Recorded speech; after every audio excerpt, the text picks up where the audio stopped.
ahora del Estado Islámico, que ha tomado la ciudad de Ramadi un día después de que su líder llamara a los musulmanes a unirse a la guerra. Veamos. La bandera negra del Estado Islámico se ha izado en el centro de Ramadi en un triunfo simbólico de la organización terrorista que ha luchado intensamente contra las fuerzas iraquíes. Estas imágenes obtenidas por la agencia Reuters muestran a los residentes del barrio de Al-Jamiyya en Ramadi huyendo de la ciudad, luego de que los terroristas asaltaran una comisaría. Según explicaron fuentes de seguridad a las agencias de noticias internacionales, 60 militares fueron heridos en los enfrentamientos con los integrantes de la organización criminal, también conocida como Daesh.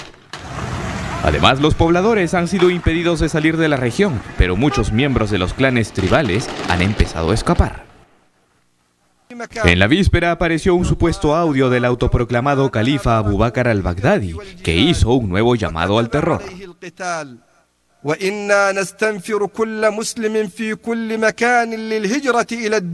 El líder criminal ha señalado: hacemos un llamado a los musulmanes a venir al Estado Islámico o pelear en su tierra donde quiera que sea. Según él, esa es una orden de Alá y la lucha es obligatoria.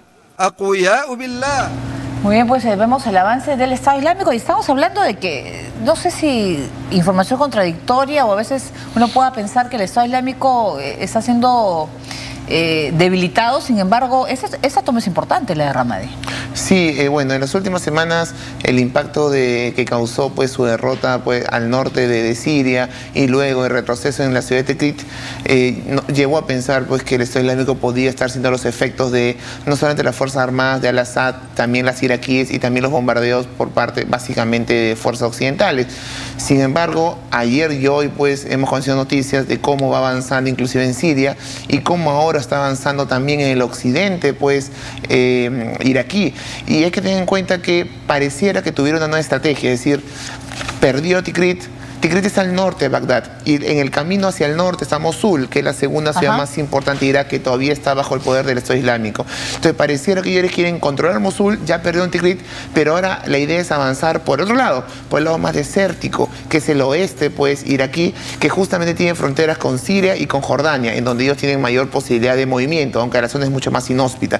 Y ahí hay una ciudad importante que se llama Ramadi, y Ramadi puede parecer extraño, pero está solamente a 100 kilómetros de Bagdad, es decir, el Estado Islámico hoy está casi controlando una ciudad que está a poco más de 100 kilómetros de Bagdad, lo cual pues nos hace ver que ese supuesto retroceso que podíamos haber creído pues todavía es muy lento o es muy débil y todavía tiene una presencia muy importante en el conflicto iraquí-sirio. Pero ¿cómo ves tú ahora la estrategia del Estado Islámico? No se conocen por lo menos videos o esos videos impactantes de occidentales ni de muertos que durante un tiempo era casi todos los días. Sí. ¿No? ¿Ha cambiado la estrategia del Estado Islámico? ¿Está cambiando?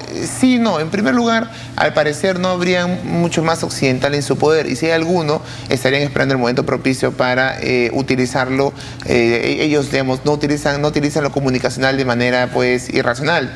Tratan de conseguir algún objetivo político. O sea, saben lo que hacen, ¿no? Saben utilizar pues estos videos pues realmente asesinando a personas. El mismo Estados Unidos confirmó que ya no contaba con secuestrados estadounidenses luego de la muerte accidental de estos estadounidenses a causa de un ataque de su propia fuerza. Así que, por un lado. Por otro lado, si bien el asesinato occidental les habría parado, no ha parado el asesinato de locales, digamos. Lo vemos en el caso libio, asesinando pues a población cristiana, lo vemos en el caso iraquí, asesinando a población homosexual, lo vemos en Siria, que están matando a supuestos, entre comillas, soldados de Al-Assad o espías de Al-Assad. Entonces, cada 3 o 4 días vemos información de asesinatos, de ejecuciones, de diferentes personas locales, digamos, dentro del conflicto que ya no solamente atraviesa Siria e Irak, también lo vemos en Yemen, también lo vemos en Libia y en general en toda la región. Muy bien, y seguimos con las informaciones. Los militares que lideraron el fallido golpe de Estado en Burundi fueron detenidos por las fuerzas leales al presidente. El presidente de Burundi, Pierre Nkurunziza, ha vuelto al país y la primera acción ejecutada por las fuerzas leales a su gobierno ha sido la detención de Godefroid Niyombare y los otros líderes del golpe. El jefe del Estado Mayor del Ejército, Prime Niyongabo, dijo que este intento de golpe fue un fracaso. Aunque en las calles muchos de los que ya se manifestaban desde hace 15 días contra la tercera candidatura del presidente Nkurunziza se mostraron a favor del golpe militar. El presidente debe olvidarse porque no vamos a dejar nuestras manifestaciones hasta que él esté fuera. Si no estás de acuerdo con alguien, entonces terminas muriendo. La gente aquí está muriendo. Mi opinión es que tiene que dejar el cargo y convocar elecciones para que las personas puedan sentir que estamos en una democracia. En medio de esta crisis, el doctor Antoine del Hospital Bumerek de Bujumbura denunció que algunos policías leales al régimen de Nkurunziza ingresaron al centro médico y mataron a los soldados que recibían atención médica. Hemos recibido a 3 pacientes que estaban en la sala de emergencias. Después vimos a un grupo de policías llegar. Comenzaron a disparar por todas partes y empezamos a buscar a esos pacientes. Fue un gran combate. Algunos murieron, los otros fueron heridos de gravedad. La Agencia de Naciones Unidas para los Refugiados, ACNUR, ha señalado que desde que la violencia estalló a mediados de abril, más de 105.000 personas han huido a países vecinos como Tanzania, Ruanda y el sur de la República Democrática del Congo. Según la agencia, muchos de ellos han informado que fueron detenidos en la frontera y recibieron amenazas de la policía y las milicias.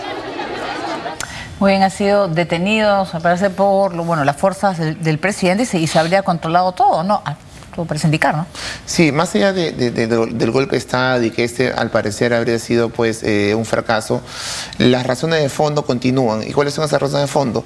Una muy preocupante, que es la posibilidad de que pueda reelegirse y que las marchas en las calles, que han sido muy fuertes las últimas 2 semanas, puedan continuar. Y eso va a ser significando grandes problemas políticos en un país, como hemos visto, muy pobre y políticamente muy inestable. Y el segundo problema también importante es que esto pueda degenerar, que es el gran temor. No es casualidad que después de un golpe de Estado, digamos, se movilice más de 100.000 personas. Claro. ¿Y cuál es el temor? De una historia reciente, en los últimos 50 años, marcada por enfrentamientos étnicos y grandes masacres, hasta recientemente, en el año 2005. Entonces, son tantos los temores de que esto pueda generar un enfrentamiento tribal, que rápidamente una situación de alta inestabilidad, como hemos visto, genera 100.000 refugiados. Claro, pero ahora, ¿qué va a pasar? Porque el presidente va a querer tener un tercer mandato, ¿no es cierto? Y eso también podría generar pues a mayor violencia. O sea, tampoco no... Justamente. O sea, si ha habido un intento de golpes porque hay un malestar de un sector que no está de acuerdo con lo que hace el presidente. Claro, muchos esperan de que el presidente Nkurunziza sepa leer la política de su país, claro, y darse cuenta de que es mejor dar un paso al costado y que los canales democráticos continúen, digamos. Sin embargo, esta no es pues una realidad propia de muchos países africanos, en donde más bien vemos líderes que tratan de enquistarse en el poder por muchas décadas. Así que tengo la impresión de que lo que vamos a ver es un poco más de violencia en las próximas semanas, y esperemos que esto no degenere en otro enfrentamiento de guerra civil de las muchas que ha tenido Burundi a lo largo de su post-independencia. Muy bien, y ahora vamos a hablar del Fondo de las Naciones Unidas para la Infancia, UNICEF, que informó que 357 niños soldados fueron liberados en la República Centroafricana. Esta fue la mayor desmovilización de niños soldados desde el estallido de la violencia en la República Centroafricana en 2012. Grupos involucrados en el conflicto intercomunitario presente en este país liberaron a más de 350 niños a los que obligaban a combatir, proceso que fue impulsado por el Fondo de Naciones Unidas para la Infancia, UNICEF. Las liberaciones tuvieron lugar en 3 diferentes ceremonias en las inmediaciones del poblado de Bambari. Los menores de edad fueron entregados por los exrebeldes Seleka y las milicias cristianas anti-Balaka, grupos armados que se han enfrentado en el país durante 2 años. Algunos de los niños rescatados de la violencia tienen menos de 12 años. De acuerdo con UNICEF, todos recibirán asistencia psicológica y serán reubicados con sus familias en aras de garantizar la reinserción a la sociedad. El acuerdo también compromete a las milicias a terminar con el reclutamiento adicional de menores y ofrece a UNICEF y sus aliados el acceso irrestricto a las áreas bajo control de los grupos que participaron en el compromiso. UNICEF estima que entre 6.000 y 10.000 niños están actualmente vinculados con las facciones armadas en la República Centroafricana. Muy bien, y al menos 10 personas han muerto durante los violentos enfrentamientos en Ménica en el día de la firma del acuerdo de paz al sureste del país. Autoridades malienses, así como los Tuareg de Gatia, considerados progubernamentales, y representantes de la mediación internacional como la ONU, participaron de la firma del llamado Acuerdo de Paz y Reconciliación Nacional, documento que intenta devolver la estabilidad al norte del país, sede de revueltas Tuareg y del bastión de yihadistas ligados a Al-Qaeda. Durante su discurso, el canciller argelino, Rantané Lamara, quien auspició las negociaciones, hizo un llamado a las partes a poner fin a la violencia y el derramamiento de sangre en el norte de Mali. El mismo pedido lo hizo el secretario general de la ONU, Ban Ki-moon, a través de su portavoz, quien llamó a sellar y cumplir el pacto de paz. En paralelo, dirigentes del principal movimiento Tuareg, los rebeldes de la coordinadora de movimientos de Azawad, que no estuvieron presentes en la firma de este acuerdo, partieron hacia la ciudad de Ménaka, donde se enfrentaron a los sunistas de Gatia, causando la muerte de 18 personas y dejando 24 heridos. La coordinadora del movimiento de Azawad expresó que no participaban de la ceremonia para la firma de paz por sus diferencias con el gobierno sobre la elaboración de un texto que no ofrecía garantías equitativas. Asimismo, destacaron que contaban con una cantidad considerable de hombres y medios para una victoria final en la zona. Este no sería el primer enfrentamiento. El pasado 27 de abril, miembros de Gatia, formación a cargo de Ménaka, con el apoyo de las unidades de las Fuerzas Armadas malienses, expulsaron a la milicia rebelde de Azawad de la zona. Esta situación se ha repetido en la región de Kidal, donde manifestantes han protestado por lo mismo. Bien, y el nuevo gobierno derechista de Benjamín Netanyahu ha juramentado hoy jueves antes de la medianoche.